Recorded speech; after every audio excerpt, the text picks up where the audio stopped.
Hi everyone, for tonight's Nightcap and review, I'm having an adult beverage, and tonight I'll be discussing Lords of Wrath by Angel Lawson and Samantha Rue. I did get this beautiful edition at Wild and Windy, but I did read the version off of KU. Of course, I'm giving my honest opinion. Here are the highlights and the content warnings. And my rating for this book is 5 stars. I had an absolute blast reading it, and I can't wait to talk about it, but first, what's this book about? So this book continues the story of Story, who knew when she signed on the dotted line agreeing to become the Lord's Lady that she would be at their mercy, but she thought it would provide her protection against someone who she thought was much worse. But nothing could have prepared her for Killian, Tristan, and Rafe, who she knew would control her every move, but she never thought they would go so far as to break her down, twist her thoughts, and make their attentive behavior seem like they cared for her.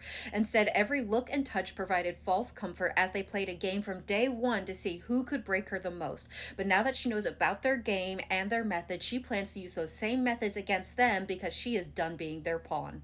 So what are my thoughts? Again, I'm giving this 5 stars, and oh my god, this book took me on a wild, fucked up ride, but I really enjoyed it because in this book, we really see Story stand up for herself by taking the lessons that the boys so nicely gave her and try to stand up for herself by trying to manipulate them and their surroundings to her benefit.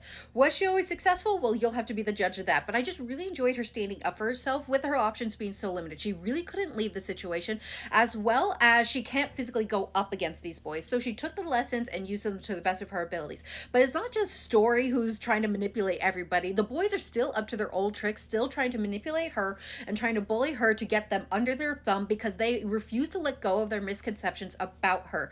So this whole time, my heart was pounding, watching or reading, I should say, everyone try to manipulate everyone, wondering who's going to get caught and what the consequences were going to be. Because these boys are fucked up in what they do to her because they refuse to admit their feelings and just act like normal people. So of course, if someone's going to get caught, they're going to have an overreaction that was entertaining. Now, of course, even with all the manipulations going on, Story still has to maintain the appearances and duties of being the Lord's Lady, which means she's interacting with a lot of characters in this book that have ill intentions towards her, so she's trying to not fall victim to that again. All while the spicy moments and the tension-filled moments are happening with the Lord. So there's a lot of spicy, hot hate sex in this book that's kind of cringy where you're going, I can't believe they did that to her, but at the same time, it's kind of hot. Now, when it comes to the story, a lot of the mysteries were revealed, and while I did see a lot of them coming, they still had a way of shocking me, especially when it came to the consequences.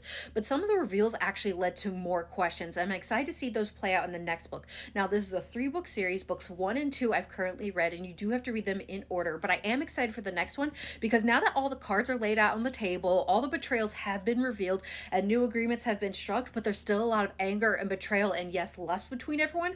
I don't know how we're going to get to any type of happiness in the next book, but I'm excited to find out. So I gave this 5 stars. I hope you give it a try, and I hope everyone has a good night and happy readings.